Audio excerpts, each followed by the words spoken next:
واعبدوا الله ولا تشركوا به شيئا وبالوالدين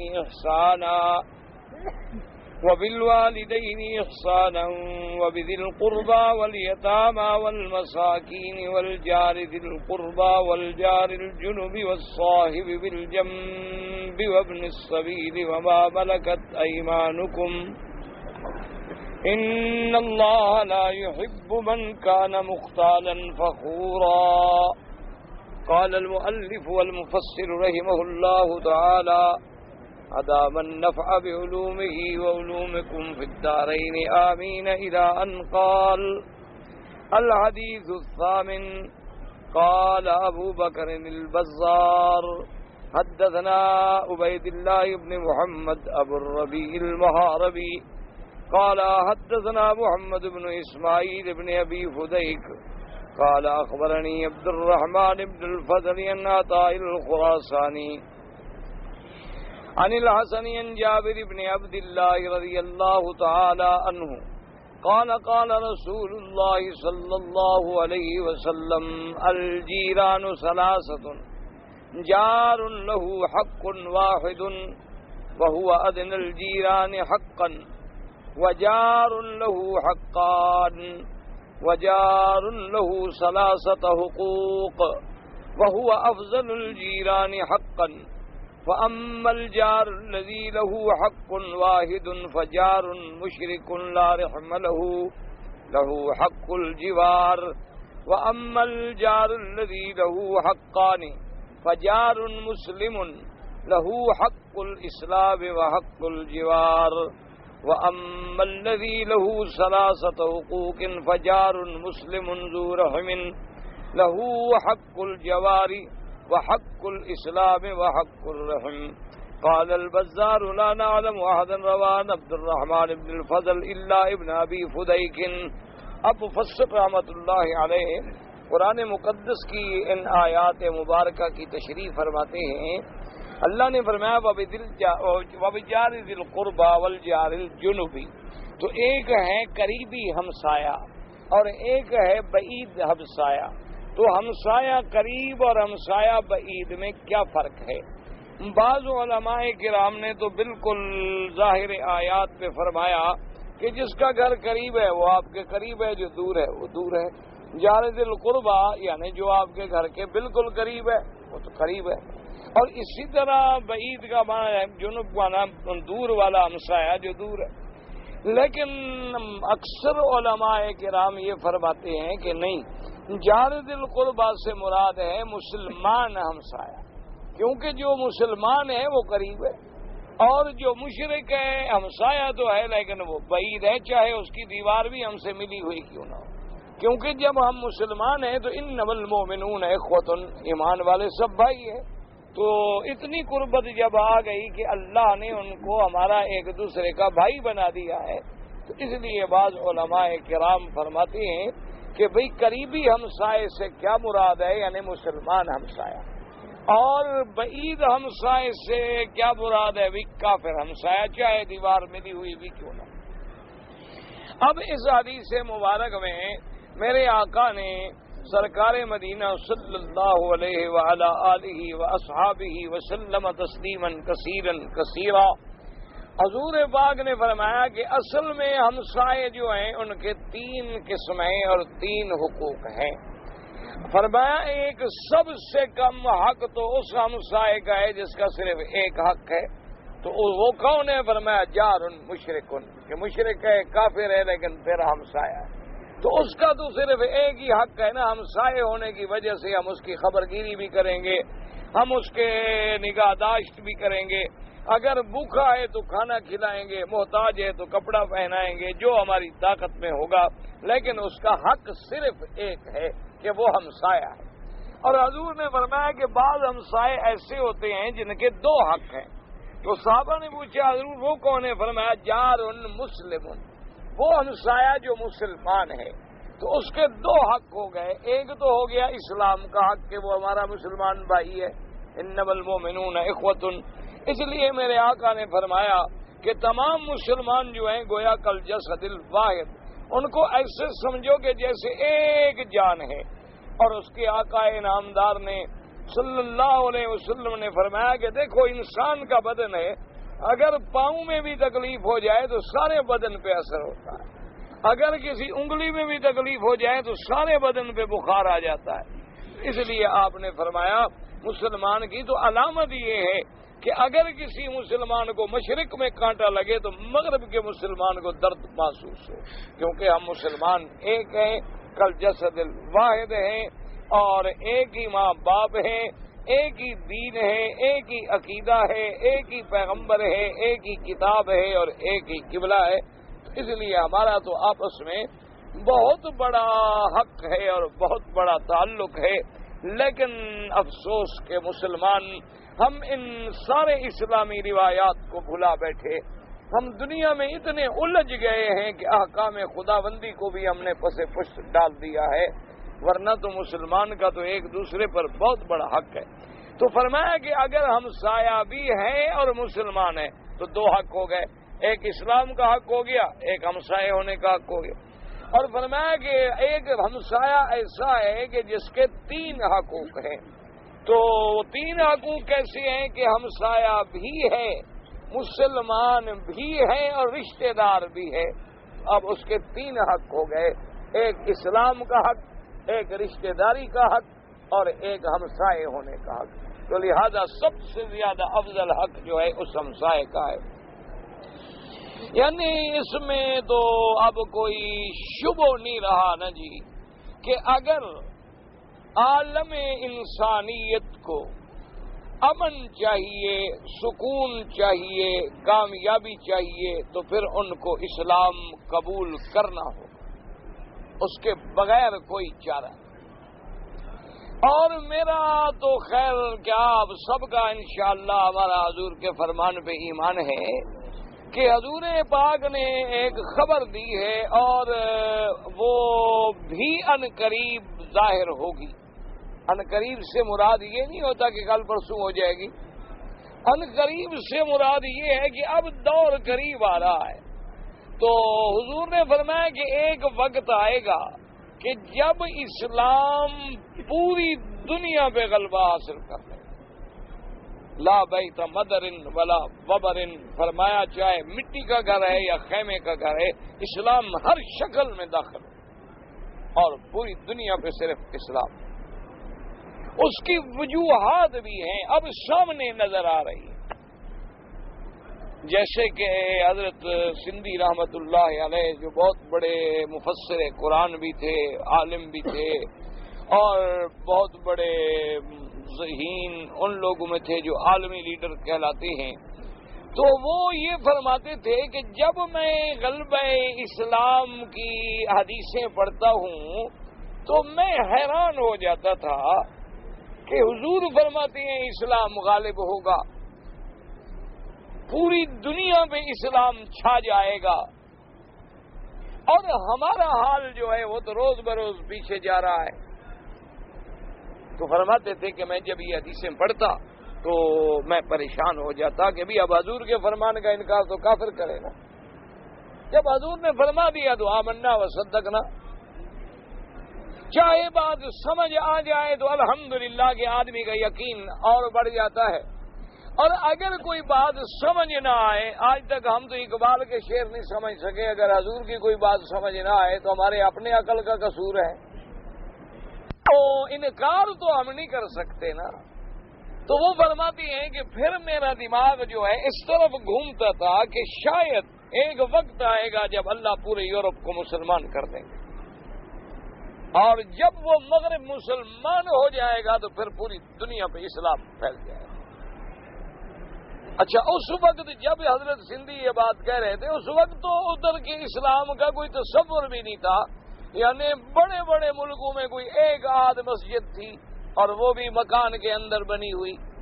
لیکن اب جناب آپ جا کے دیکھیں پورے یورپ کے جس ملک میں چلے جائیں، اسلام الحمدللہ ایسے پھیل رہا ہے تیزی سے کہ آپ سوچ نہیں سکتے کہ جہاں ایک مسجد تھی وہاں اب سینکڑوں مساجد.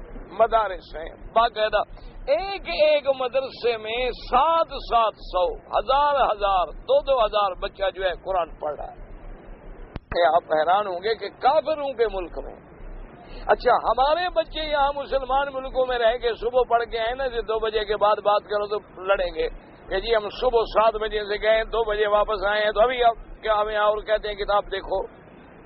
لیکن وہ بچے انگریزی سکولوں میں چونکہ وہاں تعلیم لازمی ہے، نہ جائیں تو وہ تو پکڑ لیں گے، تو وہاں پڑھنے کے بعد سیدھا اسلامی مدرسوں میں چلے جاتے ہیں، ماں باپ کھانا وہیں پہنچا دیتے ہیں، پھر وہ پڑھنا شروع کر دیں گے اور شام کو فارغ ہو کے 6 بجے پھر گھر آئے، سارا دن تعلیم۔ ایسی ایسی پیاری مسجدیں ہیں، ایسے بہترین اسلامک سینٹر ہیں، اور اتنے اعلیٰ پیمانے پہ وہ کام کر رہے ہیں کہ آدمی کا دماغ ہل جاتا ہے کہ ہم لوگوں نے تو آج تک کسی ایک چھوٹے سے جاہل کو بھی مسلمان نہیں کیا۔ ان کا عالم یہ ہے کہ ایک کافر تھا جو تبلیغی جماعت کی وجہ سے مسلمان ہوا، اللہ ان کا اسلام قبول فرمائے، تو اس کے بارے میں لکھا ہے کہ وہ اس وقت تک ماشاءاللہ وہ ایک آدمی 18,000 آدمی کو مسلمان کر چکا ہے، ایک آدمی۔ ایسے تیزی سے اسلام پھیل رہا ہے، وجہ کیا ہے کہ ساری دنیا اب ریسرچ کرنے کے بعد اس نتیجے پہ پہنچی ہے کہ جو اسلام کہتا ہے وہ حق ہے۔ تو اب وہ پڑھے لکھے لوگ ہیں نا جی، ہماری طرح جاہل تو ہے نہیں نا کہ ہم نے تو بس ایک علاج ہے نا کہ نہیں ماننا تو بس نہیں ماننا۔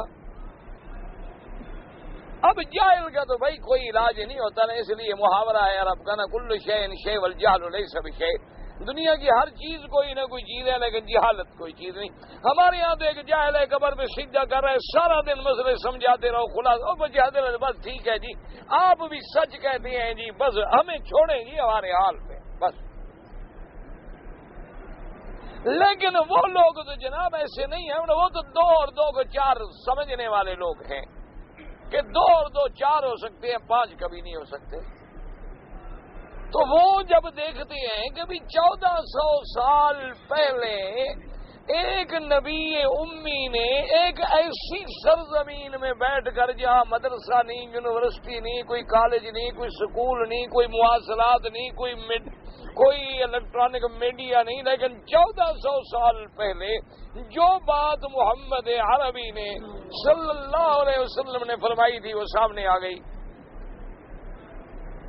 وہ کہتے ہیں ابھی اس سے بڑی صداقت کی دلیل کیا ہو سکتی؟ اس سے بڑی صداقت کی دلیل کیا ہو سکتی ہے کہ اب جناب مثلا دیکھیں نا کہ اب ساری دنیا جو ہے طبقات الارض پہ بحث کرنے والی وہ اس بات پہ ہے کہ زمین سکڑ رہی ہے، کہ زمین جو ہے وہ سمٹ رہی ہے اور سمندر پھیل رہے ہیں۔ تو اب جناب جب اس بات کو وہ دیکھتے ہیں کہ قرآن نے تو یہ بات 1400 سال پہلے کر دی تھی کہ اولم یروا انا ننقص الارض من اطرافها، کیا یہ اندھے ہو گئے ہیں کہ دیکھتے نہیں ہیں کہ ہم چاروں طرف سے زمین کو سکوڑ رہے ہیں؟ تو کہتے ہیں ابھی یہ خبر آخر اللہ کے نبی نے کیسے دے دی؟ ان کے پاس کون سا علم طبقات تھا؟ ان کے پاس کون سی ریسرچ تھی کہ طبقات الارض ہیں؟ اچھا اب حضور پاک کی بعض احادیث مبارک سے یہ ہمیں روشنی ملتی ہے کہ یہ جو سمندر ہے اس کے نیچے کہیں جہنم ہے، اس لیے حضور سرکار نے یہ ارشاد فرما دیا صلی اللہ علیہ وسلم کہ کوئی آدمی بغیر کسی ضرورت کے سمندر کا سفر نہ کرے۔ آپ نے فرمایا کہ لا يركب البحر الا حاج او غاز او معتمر، کہ کوئی آدمی بحری جہاز میں سفر نہ کرے۔ ہاں حج کا سفر ہے مجبوری ہے، جہاد پہ جانا ہے مجبوری ہے، عمرہ کرنا ہے مجبوری ہے، کوئی تجارتی امور ہے مجبوری ہے، سامان کی نقل و حمل ہے مجبوری ہے، ورنہ بغیر مجبوری کے محض تفریح سمجھتے ہوئے جیسے لوگ بحری سفر کرتے ہیں اس سے حضور نے منع فرمایا۔ اور حضور صلی اللہ علیہ وسلم کی ایک حدیث مبارک میں یہ بھی ہے کہ یہ جو ہے دراصل ایک آگ ہے، اور اس کے نیچے جو ہے اللہ کی قدرت سے جہنم ہے، لیکن جہنم کے اوپر ایک غلاف ہے اور وہ بند ہے۔ اور جب قیامت قریب آئے گی تو اللہ آسمان کے تارے، ستارے، سورج، مریخ سارے سب کو فنا کر کے اسی میں ڈال دیں گے، اور یہ پانی جو ہے یہ اتنا کھول جائے گا کہ نیچے کا پردہ جب ہٹے گا تو یہ سب کا سب آگ بن جائے گا۔ اس لیے حضرت عبداللہ ابن عمر رضی اللہ تعالی عنہما فرماتے تھے کہ بھائی میں تو اس پانی سے وضو نہیں کرتا، کیونکہ یہ تو آگ ہے، آگ سے وضو میں کیوں کروں؟ کیونکہ انہوں نے جو حدیث مبارک سنی تھی تو ان کا اپنا جو خیال مبارک تھا، حضرت عبداللہ ابن عمر رضی اللہ تعالی عنہما جو بہت بڑے صحابی ہیں، بڑے اجلہ میں ہیں، اور پھر متبع سنت رسول اللہ صلی اللہ علیہ وسلم، یعنی آپ کو عشق تھا کہ ہر قدم پہ حضور کی اتباع ہو، تو وہ اعتراض کرتے تھے کیونکہ بھائی اچھا اب جناب یہ لوگ نہیں مانتے تھے، وہ کہتے تھے کہ جناب زمین کے نیچے یا سمندروں کے نیچے یا کہیں پتہ نہیں، یہ مولوی لوگ اور یہ کہتے ہیں کہ جہنم ہے، تو انہوں نے خدائیاں کی، زمینوں کو انہوں نے جناب سوراخ کر ڈالے کہ جہنم ڈھونڈو، اور یہ بھی دیکھو کہ نیچے کیا ہے۔ تو اب جدید تحقیق جو ہے آپ لکھ لیں کہ جتنے اس مسئلے پر جتنے بڑے بڑے ملک اس میں لگے اور انہوں نے کروڑ ڈالر برباد کر دیے اسی تحقیق کے لیے، وہ سب سے زیادہ جو گہرائی ہے جہاں تک آج تک وہ پہنچے ہیں وہ 6 میل ہے، یعنی کھدائی کرتے کرتے کرتے کرتے نیچے جہاں پہنچے ہیں 6 میل نیچے گئے۔ آپ کبھی اگر جائیں نا جی بعض کے ملکوں میں جہاں جہاں مثلاً ڈائمنڈ کی مائنز ہیں، جیسے جنوبی افریقہ میں ہے جہاں ہیرا نکالتے ہیں، تو میلوں تک وہ نیچے کھدائی کرتے گئے نیچے چلے گئے۔ تو بہرحال میرے کہنے کا مقصد یہ تھا کہ انہوں نے جو آخری کھدائی کی ہے نا جی جہاں تک یہ پہنچے ہیں وہ کتنا ہے نیچے گہرائی 6 میل۔ 6 میل کے بعد جناب ان کے سارے آلات بیکار ہو گئے۔ وہ کہتے ہیں کہ جی نیچے کوئی غلاف ہے حجری جس کو ہم نہیں توڑ سکتے۔ وہ بات جو حضور پاک نے فرمائی تھی کہ اس کے اوپر ایک غلاف ہے، وہ ایسا غلاف ہے کہ اب یہ 6 میل کے آگے نہیں جا سکتے، ختم ہو گئے۔ وہ کہتے ہیں جی آگے نیچے کوئی ایسی بات ہے، کوئی ایسا غلاف حجری ہے اس زمین کے نیچے، کوئی ایسا صلب قسم کا پتھر ہے کہ اس کے اندر اب ہم نہیں جا سکتے، ہمارے جتنے مشینیں ہیں جتنے آلات ہیں بیکار ہو جاتے ہیں۔ تو اب جب وہ یہ سوچتے ہیں کہ یہ بات 1400 سال پہلے حضور نے فرمائی تھی صلی اللہ علیہ وسلم، تو وہ کہتے ہیں بھی آخر حضور کو پھر کس نے بتایا؟ صاف بات ہے کہ اللہ نے بتایا تبھی حضور نے بتائی، ہمارا یہاں کوئی ریسرچ سینٹر تھا مکے میں، غیر عزیزر عند بیتک المحرم، یہ تو ایسی جگہ تھی جہاں پانی بھی نہیں تھا ماضی زمزم کے، یہاں پانی کوئی نہیں، آبادی کوئی نہیں، گھاس کوئی نہیں، سبزہ کوئی نہیں، کھانے پینے کی چیز کوئی نہیں، یعنی کوئی چیز پیدا نہیں ہوتی تھی وادی غیر عزیزر میں۔ تو کہتے ہیں کہ جناب یہ اتنی بڑی دیر کے بعد جو ہے ہمیں بات اب سمجھ آئی، اور حضور پاک نے 1400 سال پہلے ہمیں بتلا دی، تو اس کا مطلب ہے کہ وہ ضرور کوئی اللہ کی قریب والی ہستی تھی کہ جس کو اللہ خبر دیتے تھے، تو لہذا مانا یہ ہے کہ ان کی خبریں ٹھیک ہیں، لہذا ان کی بات کو مان لو۔ تو وہ دھڑ دھڑ اس میں الحمدللہ جب بھی وہ قرآن پڑھتے ہیں نا جی، ہماری طرح تو قرآن نہیں پڑھتے نا، ہم تو قرآن پڑھتے ہیں ختم شریف کے لیے۔ ہم نے تو قرآن شریف کو اس لیے منگوایا ہے کہ ملا کو روٹی مل جائے، انہیں ملا فی سبیل اللہ فساد، کہ جب اس کا مسئلہ تنگ ہو جائے، گھر میں کھانا نہ ملے، تو بس وہ صبح کو بیٹھ کے کسی کو سنا دے گا کہ رات تمہارا باپ میں نے دیکھا تھا بیچارہ بغیر کپڑوں کے ننگا پھر رہا تھا۔ اس نے کہا جی کیا کروں؟ اس نے کہا کچھ کپڑے تقسیم کرو، کھانا وانا کھلاؤ۔ انہوں نے کہا جی آج پھر ختم شریف آؤ۔ ہم نے تو قرآن یا ہم نے قرآن اس لیے پڑھا ہے کہ توحید لکھو، یا ہم نے قرآن کو اس لیے پڑھا ہے کہ جب جھگڑا ہو جائے تو سر پہ رکھو۔ وہ ایک چور تھا تو وہ چوری نہیں مانتا تھا. دندار نے کہا بھی قرآن اٹھاؤ گے؟ اس نے کہا جی مجھے دکھاؤ پہلے. ان نے دکھایا. اس نے کہا جی آپ ایک کہتے ہیں 200 لے آؤ. یہی قرآن ہے 200 لے آؤ میں اٹھاتا ہوں.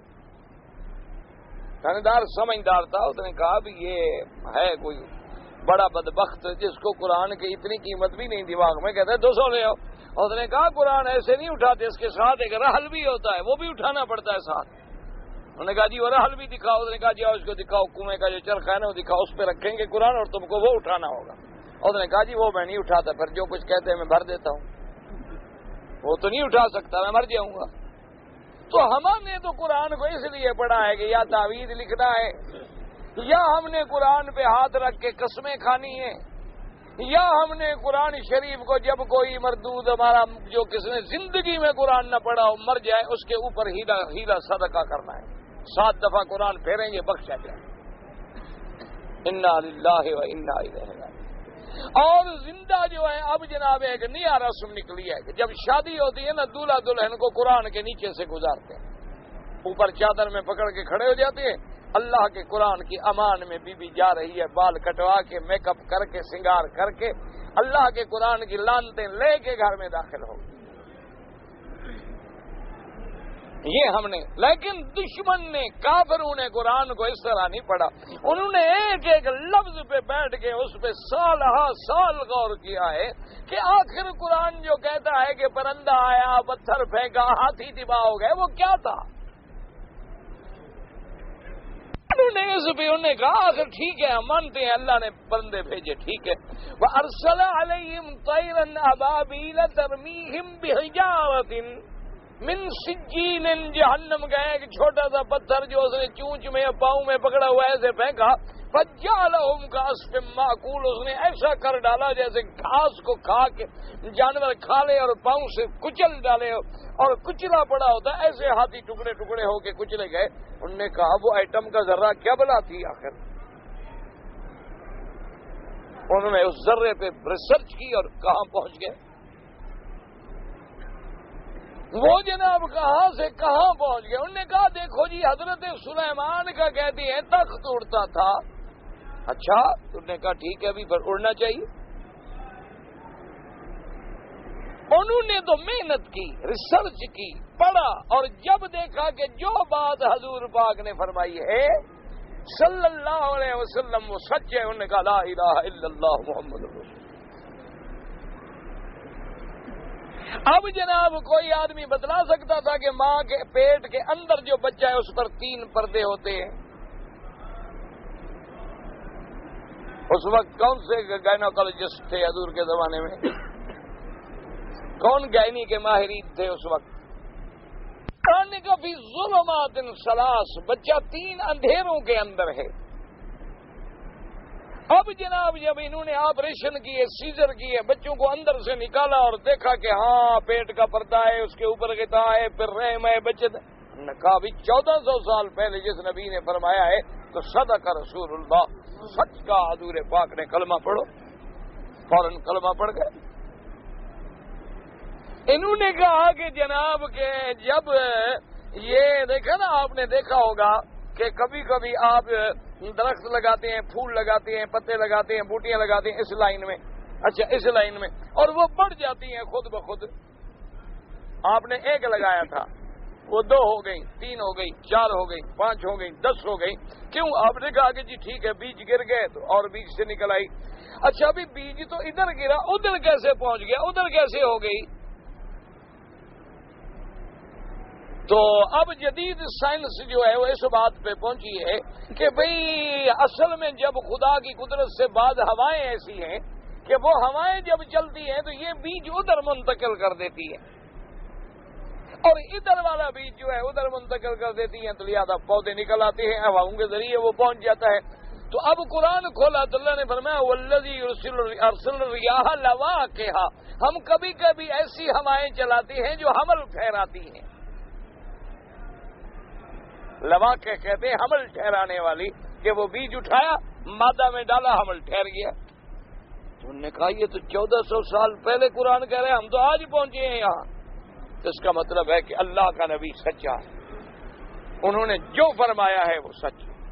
اب انہوں نے جناب جتنے ان کے نباتات کے ماہرین ہیں ان کی ریسرچ ہے کہ یہ دیکھا نا جی آپ نے، مثلاً آپ کبھی انار کھول لیں، انگوروں کو دیکھ لیں اور کوئی ایسی چیزیں دیکھ لیں، یہ جو اس کے ساتھ جڑتا ہے نا جی، ایک دوسرے کے ساتھ پھل جڑا ہوا ہے، لگا ہوا ہے، ملا ہوا ہے دانے کے ساتھ دانہ، تو یہ ان کی تحقیق ہے کہ کلوروفل ایک مادہ ہوتا ہے جو ان کو جوڑتا ہے، اس مادے کا نام ان کی جدید سائنس میں کلوروفل ہے۔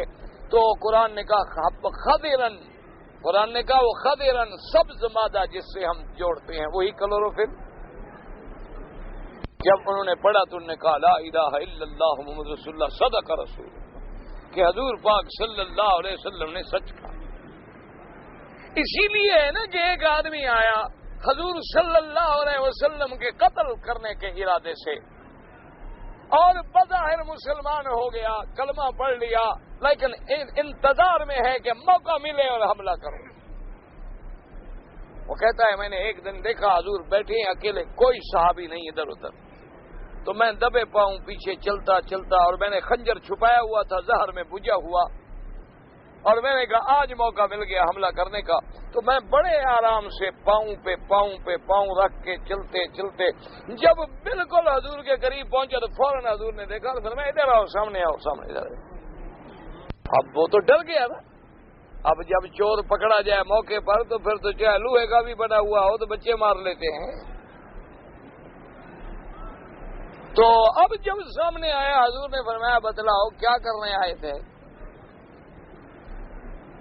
انہوں نے کہا نہیں حضور بس آپ اکیلے بیٹھے تھے، میں نے کہا آرام سے آپ کو تکلیف نہ ہو اور پہنچو۔ ہم نے فرمایا سیدھی سیدھی بات بتاؤ کیوں آئے تھے تم مدینہ منورہ؟ انہوں نے کہا حضور میں تو اسلام لے آیا۔ آپ نے فرمایا حتیم میں بیٹھ کے جو میرے قتل کرنے کے پیسے لیے ہیں تم نے وہ بھول گئے تو؟ اس نے کہا حضور آپ کو کس نے خبر دی؟ آپ نے فرمایا میرے اللہ نے خبر۔ انہوں نے کہا حضور کلمہ پڑھا دیں، بس سمجھ آ گئی آپ سچے نبی ہیں۔ یہ تو ہم نے رات کے اندھیرے میں مکے میں حتیم میں بیٹھ کے سودا کیا، پیسے لیے، آپ کو آخر کیسے پتہ چل گیا؟ اب بات ہے کہ آپ کو خبر دینے والے نے خبر دی ہے، تو لہذا پہلے جو کچھ میں تھا اب مجھے سچے دل سے کلمہ پڑھا۔ اس لیے یاد رکھیں کہ وہاں اتنی تیزی سے اسلام پھیل رہا ہے، کیوں؟ وہ پڑھے لکھے لوگ ہیں، وہ سوچتے ہیں، ایک ایک مسئلے پہ غور کرتے ہیں، وہ اسی بات پہ غور کرتے ہیں کہ بھی جو سچا مسلمان ہے اس کو ایڈ نہیں ہوتی۔ وہ کہتے ہیں کہ جناب جو صحیح معنوں میں عورت اپنے سینے سے بچے کو دودھ پلاتی ہے اس کو سینے کا کینسر نہیں ہوتا۔ پہلے دور میں کوئی تصور تھا یہ ڈبے کے دودھ کا؟ حکم تھا والوالدات یرضعن اولادهن حولین کاملین، اللہ نے حکم دیا کہ ماؤں پہ ذمہ داری ہے کہ اپنے بچوں کو دودھ پلائیں۔ انہوں نے جناب ڈبے کے دودھ پلا کے جب ہماری نسل برباد کر دی نا، اب کہتے ہیں نہیں وہی ماں دودھ پلائے۔ اللہ کا جو حکم ہے اس لیے یاد رکھیں، تو اب وہ وقت انشاءاللہ قریب ہے، فکر نہ کریں کہ اسلام آئے گا۔ اسلام کو ہماری ضرورت نہیں ہے، ایک بات یاد رکھنا، ہمیں اسلام کی ضرورت ہے۔ اسلام ہمارا محتاج نہیں، ہم اسلام کے محتاج ہیں۔ اسلام ہمارے بغیر زندہ تھا، زندہ رہ سکتا ہے۔ جب ہم پیدا نہیں ہوئے تو اسلام تھا، تو اگر ہم مر جائیں گے، اگر نکل جائیں گے تو کیا ہو جائے گا؟ لیکن اگر ہم میں اسلام نہ رہا تو ہم برباد ہو جائیں گے۔ اصل بات یہ ہے کہ ہماری بربادی ہے، اسلام داخل ہوگا بعز عزیز اور ذل ذلیل۔ حضور نے فرمایا چاہے کوئی رضامندی سے یا چاہے کوئی جبر سے اسلام داخل ہو کے رہے۔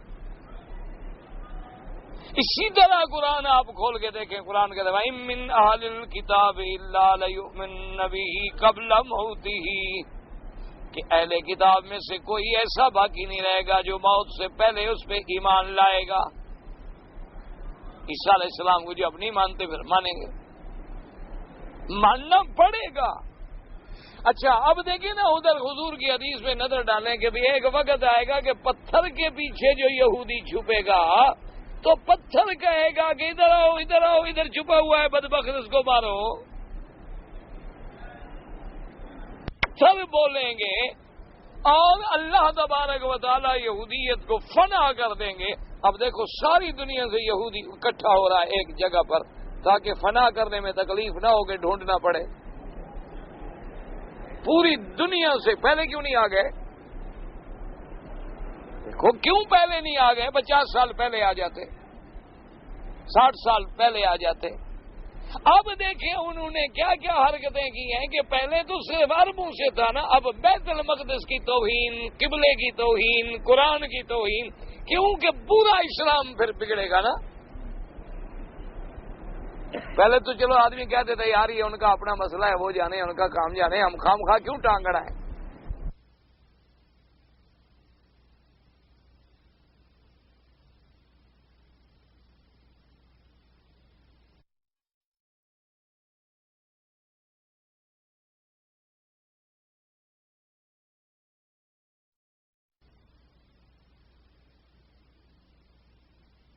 مسئلہ آ جائے تو کوئی کلمے پڑھنے والا خاموش رہے گا؟ یعنی یہ تو باقاعدہ تحقیق ہو چکی ہے کہ جتنے عرب ہیں نا جی ماشاءاللہ، یہ صرف اگر یہودیوں کی طرف منہ کر کے اتفاق کر لیں، کٹھے بیٹھ کے صرف پیشاب کر لیں نا تو وہ پیشاب میں بہ جائیں، کسی بم بنانے کی ضرورت ہی نہیں، لیکن کٹھے بیٹھ جائیں۔ لیکن ان کو تو مرنا ہے، تو لہذا جیسے وہ اصول ہے نا جی کہ جب گیدڑ کی موت آتی ہے تو سڑک پہ آ جاتا ہے۔ ایک محاورہ ہے ہمارے ہاں کہ جب گیدڑ پہ موت آئے نا جی وہ جنگل چھوڑ کے سڑک پہ آ جائے گا، تو کوئی تو ڈنڈا مارے گا نا، پھر میرا نہ لگا آپ کا لگ گیا، آپ کا لگا اس کا لگ گیا۔ اسی طرح دیکھو سانپ کی موت آئے تو وہ بھی اندر سے نکل کے سڑک پہ آگے بیٹھ جائے گا، تو کوئی تو گزرے گا نا دودھ پلانے والا، مارے گا، ڈنڈا مار ڈالے گا۔ تو یہ جناب پوری دنیا سے کٹھے ہو رہے ہیں جی، ہم وطن بنا رہے ہیں، وطن نہیں بنا رہے، تم اپنی موت کے لیے قبر پر پہنچ رہے ہو کہ ہمیں ڈھونڈ ڈھونڈ کے نہ لانا پڑے۔ اور پھر دیکھو جو مقابلہ کر رہے ہیں ایمان سے کہو، دیکھا ہے پتھروں سے کر رہے ہیں کہ لڑکے کیا مارتے ہیں ان کو، پتھر مار رہے ہیں، غلیل مار رہے ہیں، دیکھا نہیں اخباروں میں آپ نے؟ وہی حضور نے فرمایا پتھر بولے گا انشاءاللہ بولے گا، وقت قریب ہے کہ پتھر بھی کہے گا ادھر آؤ، پیچھے بیٹھا ہوا ہے مارو سلیل کو۔ تو اس لیے ہمیشہ یاد رکھیں کہ ہم نے اسلام کو چھوڑا اور ہم نے اسلام کو بدنام کیا، ہماری وجہ سے لوگ اسلام سے نکل گئے۔ آپ ہند میں چلے جائیں، آپ یورپ میں چلے جائیں، مجھے کسی ہندو میں اور مسلمان میں فرق کر کے دکھائیں۔ ہمارے ہندوستان کے بھائی یہاں موجود ہوتے ہیں نا، آخر رہتے ہیں، ان سے پوچھیں کہ اگر آپ ان کی بازار میں چلے جائیں تو ایک کالج کے دروازے پہ کھڑے ہو جائیں، اندر سے لڑکے نکل رہے ہیں، ہندو بھی نکل رہے ہیں، مسلمان بھی نکل رہے ہیں، مجھے فرق کر کے دکھاؤ ان میں مسلمان کون ہے۔ وہ بھی شیو کرتا ہے، وہ بھی شیو کرتا ہے، وہ بھی جین پہنتا ہے، وہ بھی جین پہنتا ہے، اس نے بھی بال انگریزی رکھے ہوئے ہیں، اس نے بھی بال انگریزی رکھے ہوئے ہیں۔ جب تک کوئی بات کرے کوئی مذہب کی پھر جا کے چاہے پتہ لگ جائے کہ ہندو ہے، ورنہ ہم نے تو اسلام کو ختم کر دیا، مسخ کر دیا ہے۔ ہم نے تو اپنی شکلیں ان جیسی بنا لی، اپنے لباس ان جیسے بنا لیے، اپنے حالات ان جیسے بنا لیے۔ اسی طرح جناب آپ یورپ میں چلے جائیں، یعنی جہاز جب اڑے گا نا جی، 1 گھنٹے کے بعد آپ جہاز میں جتنے بندے بیٹھے ہیں نا مجھے پہچان کے دکھا دیں گے یہ وہی بندہ ہے۔ یہاں سے جتنے ہم ہوتے ہیں نا تسبیحوں والے، جہاز اڑنے کے بعد سب پینٹ شرٹ، اور جب نیچے اتریں گے کسی کے ہاتھ میں سگریٹ ہوگی، کسی کے ہاتھ میں بیئر کا ڈبہ ہوگا۔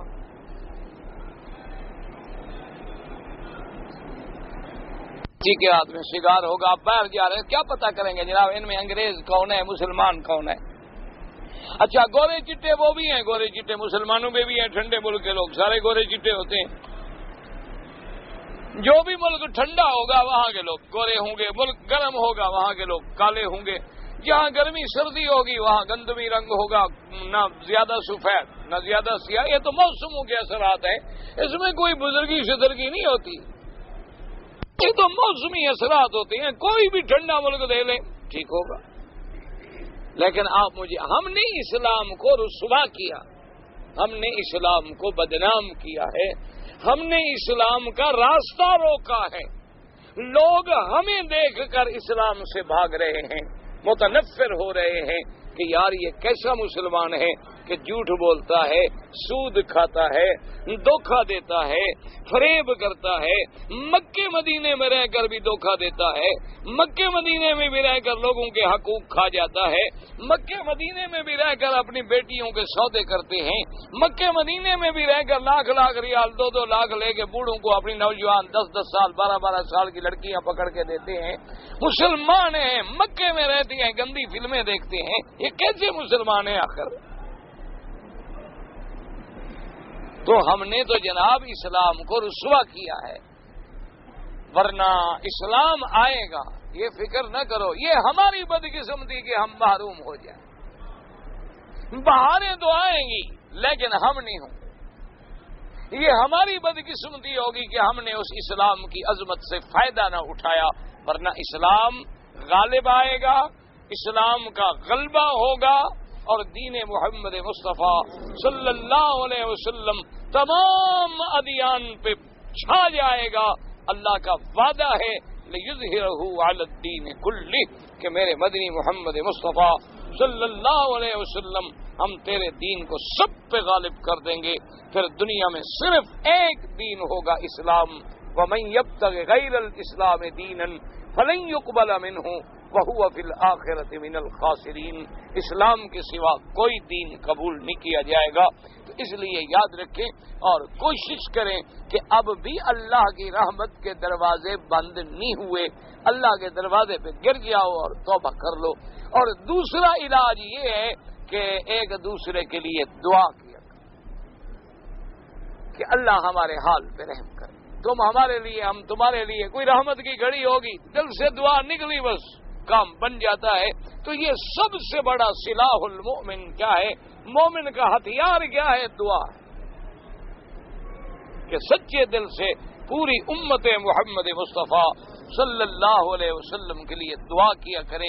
اس میں جب دعا کرتا ہے بندہ تو کبھی اس کی رحمت جوش میں آ جاتی ہے اور پھر ہمارے بگڑے شگڑے کام جو ہے وہ ٹھیک ہو جاتے ہیں۔ تو لیکن یہ نہ سمجھیں کہ اسلام کو کچھ ہوگا، اسلام کو کچھ نہیں ہوتا، فکر نہ کرو۔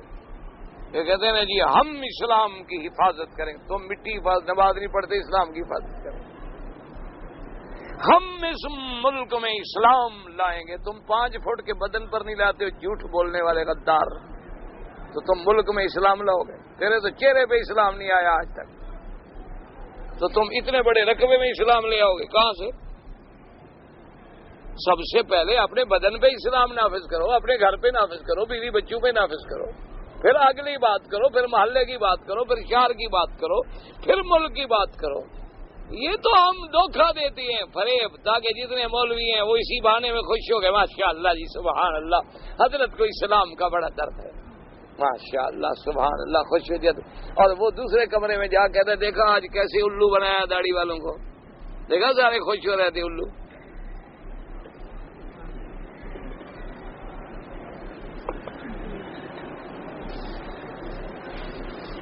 سب سے پہلے حضرت عثمانی رحمت اللہ علیہ تھے نا جی، تو وہ بیچارے اسلام کے لیے ساری قربانیاں دی۔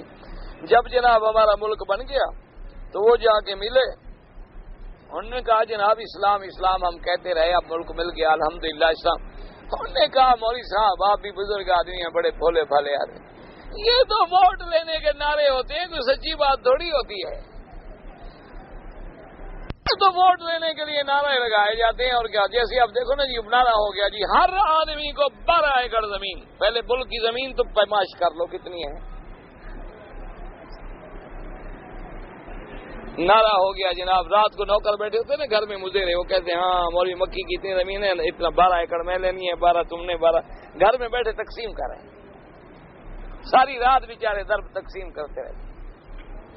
اب یہ کسی شریف آدمی نے نہیں سوچا کہ 15 کروڑ کی آبادی ہے، 15 کروڑ کو 12 سے ضرب دے دے، اتنا رقبہ ہے صحیح ملک میں آپ کے، تو دو گے کہاں سے؟ ہم روٹی دے دیں گے، کپڑا، یہ جو اللہ کی ذمہ داری ہے، تم کون ہو دینے والے؟ رزق دینے والا خدا ہے، تم نعوذ باللہ خدا بننا چاہتے ہو؟ ہم دے دیں گے، ہم کیا دے دیں گے؟ ہم تو خود بھکاری ہیں، دے کیا دیں گے؟ ہم تو خود مانگنے والے ہیں۔ فرق اتنا ہے کہ ایک آدمی بیچارہ دکان پہ بیٹھ کے جوتا سیتا ہے تو وہ موچی ہے، اور اگر فیکٹری لگا لے تو باٹا کا مالک ہے تو وہ بھی موچی نا۔ فیکٹری جیسے ہمارے ہاں رواج ہے کہ جگہ اگر کاریں شارے ہیں تو مخدوم صاحب ماشاءاللہ، اور اگر غریب ہے چھوٹو قریشی، اور قریشی بردائی۔ حالانکہ یہ نہیں پتا کہ اصل قوم قریش ہے، مخدوم تو کوئی قوم نہیں، سید تو کوئی قوم نہیں، سید تو لقب ہے، سردار، سردار کوئی قوم ہوتی ہے؟ اصل قوم تو ہے ہی قریش۔ حضور مدنی سرکار قریش قبیلے کے شاخ بنی ہاشم میں پیدا ہوئے، تو میرے مدنی جو ہیں وہ قرشی ہاشمی ہیں۔ سید تو لقب ہے کہ آپ ساری مخلوق کے سردار ہیں، یہ تو لقب ہے، پھر جس کا نسب مل گیا وہ بھی ہمارے لیے گویا سردار ہے، ورنہ قوم تو کوئی نہیں سید۔ اس لیے ہمیشہ یاد رکھیں، بس دعا کریں۔ اب علاج یاد رکھو، ایک ہے، ایک خدا کے دروازے پہ توبہ کرو، اور دوسرا دعا کرو، بس ایک علاج ہے۔ اور اسی سے اللہ پاک ہمارے سب سے پہلے یہی کہ اللہ امت محمد مصطفیٰ پہ رحم فرما، یا اللہ اس امت کی حالت بدل دے۔ اور پھر ابتدا کرو اپنے بدن سے، خود سگریٹ چھوڑو، پھر بیٹے سے کہو کہ برخوردار سگریٹ نہ پیا کرو۔ اگر تمہاری جیب میں ڈبی ہے تو فکر نہ کرو، بیٹے کی سرانے میں 3 ڈبیاں ہوں۔ تم جو فلم رات کو دیکھتے ہو، بالکل اللہ کے حرم میں مجھ سے قسم لے لو کہ تیرے بیٹے بیٹیاں بھی دیکھتی ہیں۔ یہ نہ سمجھو میں نے تالا لگایا ہوا ہے، علیحدہ بیٹھ کے دیکھ رہا ہوں، وہ کسی دوسرے کے گھر میں دیکھ لیں گی، فکر نہ کرو۔ اگر تم نے اپنے آپ کو نہیں بدلا تو وہ کیسے بدلیں گے؟ اگر تم نماز نہیں پڑھتے ہو تو فکر نہ کرو، بیوی بچے بھی نہیں پڑھیں گے۔ سب سے پہلے تم نماز پڑھو، پابند رہو نماز پہ۔ جب تم رات کو تہجد کے لیے رو گے تو رحمت آئے، پھر گھر میں نماز آئے، پھر بیوی سے کہہ سکتے ہو کہ بیگم صاحبہ نماز کفر اسلام کا مسئلہ ہے، میرے گھر میں رہنا ہے، نماز پڑھو ورنہ طلاق لو، اور فی امان اللہ، تمہیں اللہ کوئی اچھا شوہر دے دے بے نماز تیرے جیسا، اور مجھے اللہ کوئی صالحہ بیوی عطا فرمائے۔ بالکل، پھر دیکھو زبان میں اثر ہوتا ہے کہ نہیں ہوتا۔ پہلے اپنی بیٹی کو پردہ کراؤ، پھر لوگوں سے کہو کہ بھائی پردہ کرو۔ اگر تیری بیٹی پردہ نہ کرے تو پھر تیری بات کون سنے گا جناب؟ تیرے ایک بیوی پردہ نہ کرے، لوگوں کو جی پردہ بڑا ضروری ہے، اللہ کا حکم ہے، کہیں گے مولوی صاحب تم اندھے ہو، تمہارے گھر والوں کو پتا نہیں ہے اللہ کا حکم ہے۔ ارے چھوڑو، دفع کرو، ایسے جھوٹ بولتا ہے مولوی، کوئی اثر نہیں ہو۔ یہی وجہ تھی کہ صحابہ رضوان اللہ علیہم اجمعین، اللہ کا حکم اترا، سب سے پہلے انہوں نے اپنے اوپر نافذ کیا، جب اپنے اوپر نافذ کیا پھر گھر پہ نافذ کیا، پھر گھر پہ نافذ ہوا تو پھر محلے میں خود بخود آ گیا، ہر گھر جو ٹھیک ہو گیا تو محلہ ٹھیک ہو گیا، جب محلے ٹھیک ہوئے تو شہر ٹھیک ہو گئے، وہ یثرب کہلانے والی بستی پھر مدینہ منورہ بن گئی، جس کو دنیا یثرب کے نام سے پکارتی تھی، اللہ نے اسے پھر مدینہ اور منورہ، اللہ اس کے شرف کو قیامت تک باقی رکھے۔ تو اس لیے ہمیشہ یاد رکھیں، پہلے اپنی طرف سے ابتدا کرو۔ باقی تم یہ سمجھو کہ ہم نے اسلام کو کوئی کندھا دیا ہوا ہے، آپ نکال لیں کندھا، اسلام کدھر نہیں جاتا، آپ خود مر جائیں گے، اسلام کا کچھ نہیں ہوگا۔ اسلام انشاءاللہ زندہ ہے، زندہ رہے گا، غالب آئے گا، ہمارا بالکل اللہ کے رسول کے حکم پہ ایمان ہے۔ فرماتے ہیں الحدیث التاسع قال الامام احمد حدثنا محمد بن جعفر قال حدثنا شعبة عن نبي عمران عن طلحة بن عبد الله عن عائشة رضي الله تعالى عنها أنها سألت رسول الله صلى الله عليه وسلم فقالت إن لي جارين فإذا أيهما أبي قال إلى أقربهما منك بابا ورواه البخاری من حدیث شعبۃ به. اس حدیث پاک میں آتا ہے بی بی عائشہ صدیقہ رضی اللہ تعالی عنہ فرماتی ہیں کہ میں نے حضور سرکار مدینہ صلی اللہ علیہ وسلم سے پوچھا کہ یا رسول اللہ صلی اللہ علیہ وسلم اگر میرے دو ہمسائے ہیں تو سب سے پہلے اپنے گھر سے میں کوئی چیز بھیجوں تو کس کو بھیجوں؟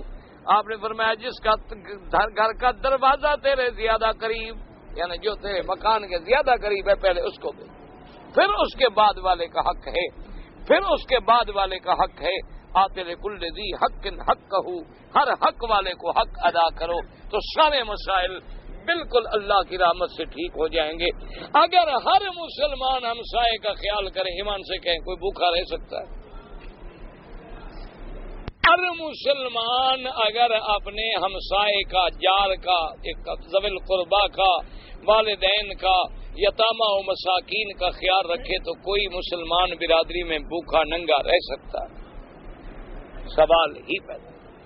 ہر مسلمان اگر صحیح معنی میں اپنی جائیداد کی زکوٰۃ دے تو مسلمانوں میں کوئی بھوکا نہیں رہ سکتا.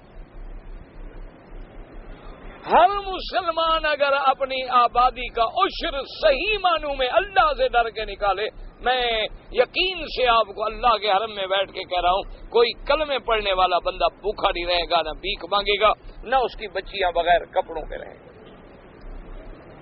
لیکن شرط یہ ہے کہ آپ ایمان سے کہیں، چلو آپ دور نہ جائیں، آپ ذرا ایسے آنکھیں بند کر کے تھوڑا نظر ڈال لیں اپنے 10-20 رشتہ داروں پہ، ان میں کتنی زکوٰۃ دیتے ہیں؟ صرف اپنے اپنے رشتہ داروں پہ ذرا آنکھیں بند کر کے تصور کر لیں، پھر ذرا محلے پہ نظر ڈال لیں کتنے فیصد ہیں جو صحیح معنی میں زکوٰۃ دیتے ہیں. کتنے مسلمان ہیں جن کو ہمسائے کے حقوق کا خیال ہے؟ کتنے مسلمان ہیں جو یتیم مسکین بیوہ کی رکھوالی کر رہے ہیں؟ اگر کہیں کوئی کر بھی رہا ہے تو دکھا لا، اللہ کی رضا مقصود نہیں. اللہ تبارک و تعالی رحمت فرمائے. ایک دفعہ میں نے خود اخبار میں پڑھا تھا، ایک وزیر کا بیان آیا کہ ہم نے ایسا قانون بنایا ہے کہ شراب خانے اور عورتوں کے جو اڈے ہیں زنا کے وہ ہم بہت جلد بند کر دیں. باقاعدہ اخبار میں بیان آیا. ہم مولوی لوگ ایسے باتوں میں بڑے خوش ہو جاتے ہیں. تو اس کے دوسرے دن ایک طوائف کا بیان چھپا کہ جس وزیر صاحب کا یہ بیان ہے اس نے میرے کوٹھے پہ بیٹھ کے یہ بیان لکھا ہے. تو وہ کیا بند کرے گا؟ ایک شراب اس کے سامنے رکھی تھی، میرے کوٹھے پہ بیٹھا ہوا. اس وقت اس نے بیان لکھوایا سیکرٹری کو کہ کل کی اخبار میں لگا دو. تو دیکھو بتاؤ پھر شراب بند ہوگا؟ وہ تو پی رہا ہے خود اور بیان دے رہا ہے، تو بند کہاں سے ہو جائے گا؟ ایک بہت بڑے مسلمان آپ کے گزرے ہیں ماشاءاللہ، اس کو وہ شراب پی رہا تھا تو ایک مولوی بیچارہ، ہمارے مولوی کچھ نہ کچھ تو کبھی کر لیتے ہیں، اس نے کہا جی یہ کیا پی رہے ہیں آپ؟ میں کہا یہ تو شیرنی کا دودھ ہے. اس نے کہا نہیں جناب مجھے تو کسی کتی کا پیشاب نظر آ رہا ہے. پھر وہ مولوی صاحب بیچارے مصیبت میں آ گئے، بعد میں بھگت لی انہوں نے مصیبت. کوئی ایسی بات نہیں ہے، گزر جاتا ہے. اچھا دن بھی گزر جاتا ہے، برا بھی گزر جاتا ہے، رات بھی گزر جاتی ہے، آخر دن تو آ جاتا ہے نا، روشنی تو ہوتی ہے. تو اس لیے میری بات کہنے کا مقصد یہ ہے کہ جب ہم خود نہیں چھوڑیں گے تو دوسرے کو تقریر کیسے کریں؟ پہلے ہم اپنی اصلاح کریں، اپنی نفس کی اصلاح کریں، پھر دوسرے کی اصلاح کریں. الحدیث العاشر روى الطبراني وابو نعيم عن عبد الرحمن فزاد قال ان رسول الله صلى الله عليه وسلم توضأ فجعل الناس يتمسحون بوضوئه فقال ما يحملكم على ذلك؟ قالوا حب الله ورسوله. قال من سره ان يحب الله ورسوله فليصدق الحديث اذا حدث وليؤدي الامانه اذا اؤتمن. اب جناب فرماتے ہیں کہ آقا نامدار صلی اللہ علیہ وسلم نے وضو فرمایا تو آپ کے وضو سے جو پانی بچا، جو پانی گرا تو لوگوں نے لے کے اپنے چہروں پہ لگانا شروع کیا، بدن پہ لگانا شروع کیا. حضور پاک نے فرمایا ایسا کیوں کرتے ہو؟ انہوں نے کہا اللہ کے رسول کی محبت میں، کہ ہمیں حضور سے محبت ہے، حضور صلی اللہ علیہ وسلم کے بدن سے یہ پانی لگا۔ آپ نے فرمایا اگر چاہتے ہو تمہیں اس بات کی خوشی ہے کہ تمہیں بھی اللہ اور اللہ کا رسول محبوب رکھیں، تو پھر دو باتیں یاد رکھ لو، ایک تو بات جب کرو تو سچی بات کرنا، اور ایک جب امانت ہو تو امانت پوری کی پوری ادا کرنا، اس میں خیانت نہ کرنا، پھر اللہ اور اللہ کے رسول جو ہے تمہیں محبوب رکھیں گے۔ ویسے حضور کے بدن سے پانی، بال مبارک سب تبرک سے صحابہ برکت سے لیتے تھے، یعنی حضور نے نصیحت فرمائی ہے تو حضور صحابہ کو فرما رہے ہیں جو پاک جماعت ہے کہ بھائی اگر محبت کرنی ہے تو صرف ایسا نہیں کہ تبرکات سے حاصل ہو جائے گی، وہ تب حاصل ہوگی جب تمہارے اندر صداقت آئے گی، تمہارے اندر دیانت آئے گی، تمہارے اندر امانت آئے گی، پھر اللہ تبارک و تعالیٰ کی رحمتیں جو ہیں شامل حال ہو جائیں گی۔ دعا کریں اللہ ہمیں حضور کا غلام بنائے اور اللہ پاک حضور کی امت پہ رحم فرمائے۔ میں ملازمت کے سلسلے میں جدے سے سیدھا بغیر احرام باندھے مکے میں، اگر آپ جدے میں رہتے ہیں اور مکے میں آئے بغیر احرام باندھے، کوئی جرمانہ نہیں، کوئی ضروری نہیں تھا کہ آپ عمرہ کریں۔ اگر آپ کسی اور ملک سے آ رہے تھے اور آتے ہوئے پھر بھی آپ کو یہ علم تھا کہ میں نوکری پہ جا رہا ہوں اور ہمارا ہیڈ آفس جدہ ہے، ہم جدہ جائیں گے، پھر جدے والے خدا جانے ہمیں کہاں بھیجے نوکری پہ، پھر بھی آپ کے ذمے کوئی دم نہیں۔ اگر ملک سے روانہ ہوتے ہوئے آپ کی نیت تھی کہ میں سیدھا مکے جاؤں گا، پھر احرام نہ کرے تو پھر دم آئے، ورنہ اگر کوئی جدے میں رہتا ہے روز آ جائے مکے، کوئی بات نہیں، کوئی حرج نہیں۔ حتیٰ کہ طائف میقات ہے، لیکن ایک آدمی ڈرائیور ہے، روزانہ گاڑی چلا رہا ہے، ملازم ہے، روزانہ آتا ہے جاتا ہے، دوسرے دن، پہلے دن، تیسرے، کوئی ضروری نہیں، کیونکہ اس کا تو سلسلہ ہے ملازمت ہے، وہ تو عبادت کی نیت سے جا ہی نہیں رہا۔ اور اگر دم واجب ہو جائے کسی مسئلے میں، یاد رکھیں وہ دم اپنے ملک میں ادا نہیں ہوتا، وہ یہاں حرم کے حدود میں دینا پڑتا۔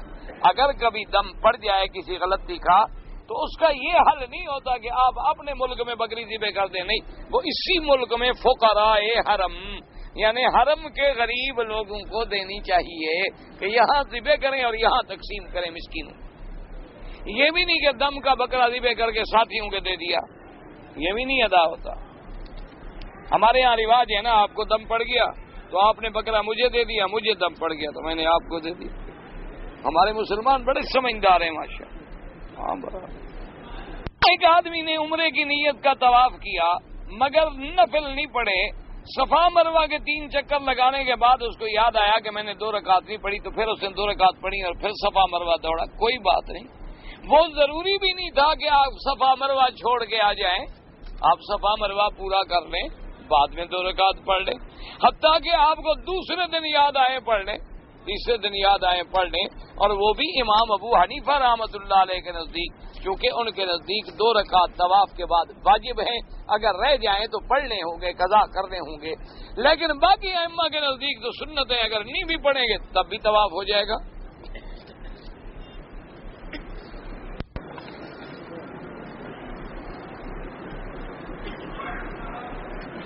میری بچی جو ہے قرآن مجید حفظ کرنا چاہتی ہے، ملتان کے علاقے میں مجھے کوئی مدرسہ بتلائیں۔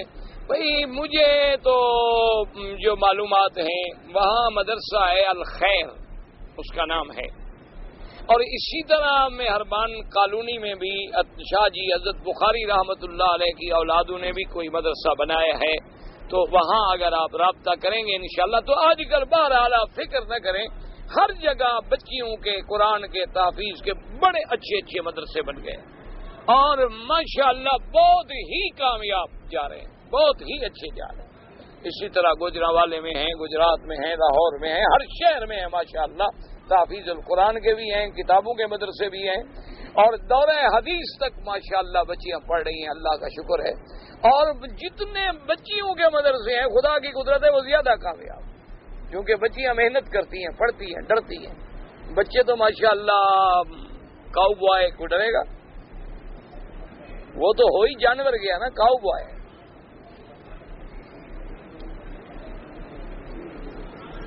تو جانور انسانوں سے کیسے ڈرے؟ بچیوں کو تو ایک دفعہ ڈرا دو بیچاری کو 3 دن نیند نہیں آتی غریب کو. اس لیے قرآن پاک میں بہت کامیاب جا رہی ہیں. الحمدللہ ثم الحمدللہ. اللہ کا شکر ہے، اللہ ہر کسی کی بچی کو صالحہ بنائے اور اللہ پاک سب کے نصیب اچھے بنائے، اللہ سب کے رشتے آسان فرمائے. ایک آدمی مکے میں رہتا ہے اور الحمدللہ اس کو روزانہ طواف بھی نصیب ہو جاتا ہے.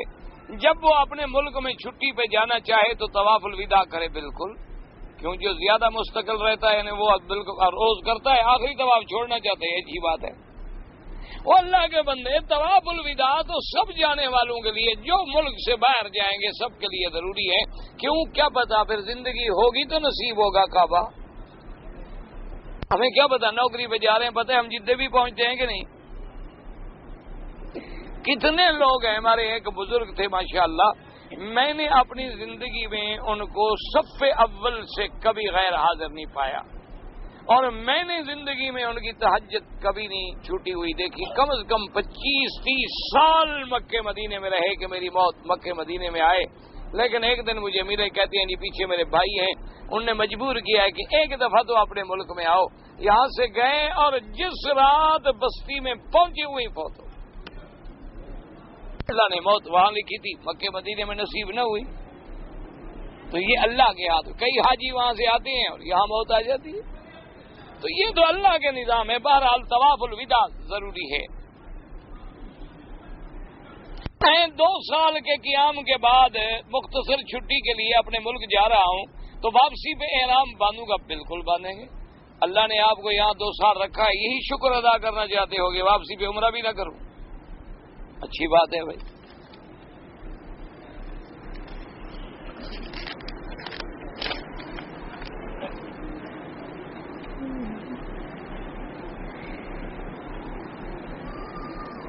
میں نے منت مانی تھی کہ 1 مہینے کی تنخواہ 1000 ریال کسی مسجد میں یا پاکستان میں لگاؤں گا. اب میرا دل چاہتا ہے کہ کسی غریب کی لڑکی کی شادی میں لگا دوں. بالکل نہیں، جو منت مانی تھی وہی پوری کرو. یہ نیت گڑبڑ ہو رہی ہے. پہلے شیطان مسجد سے لڑکی تک لائے گا، پھر لڑکی سے بھی ختم، پھر خود کھا جاؤ گے. یہ سوال بتا رہا ہے. لیکن بہرحال آپ نے جو منت مانی ہے وہ پوری کریں. اس منت میں آپ تبدیلی نہیں کر سکتے. آپ کو ہمدردی ہے تو 1000 ریال اور دے دو غریب بچی کو. زمزم کے پانی سے وضو کرنا درست ہے؟ بالکل درست ہے. کیوں درست نہیں؟ بھائی پانی ہے، بس فرق اتنا ہے اللہ نے اس کو عزت دی، شرف دیا، برکت دی. وہ تو بعض علماء کتابوں میں لکھ دیتے ہیں کہ جب دوسرا پانی میسر ہے تو ہم بلا وجہ بھی کیوں ضائع کریں. ورنہ یہ تو نہیں کہ وضو جائز نہیں. وضو غسل سب چیز. حضرت اسماعیل علیہ السلام وضو کیسے کرتے تھے؟ اللہ کے نبی کے لیے جائز تھا، ہمارے لیے جائز نہیں ہے. اس زمانے میں حضرت اسماعیل علیہ السلام یا اس دور میں جو لوگ رہتے تھے ان کو غسل کی ضرورت ہوتی تھی تو کہاں سے غسل کرتے تھے؟ اور تو پانی تھا ہی نہیں مکے میں. تو اس لیے وضو بھی جائز ہے، غسل بھی جائز ہے. لیکن وہ تو صرف ایک ادب ہے کہ بھئی اگر ہمیں دوسرا پانی، جیسے دیکھو نا جی بعض گھروں میں 2 ٹینک ہوتے ہیں، ایک کڑوا ہے ایک میٹھا ہے. بھئی کپڑے دھونے ہیں، برتن دھونے ہیں، ادھر سے دھو لو، پینا ہے تو ادھر سے پی لو. تو یہ معنی احترام کے لیے ہے، ورنہ تو بالکل جائز ہے، کوئی منع نہیں.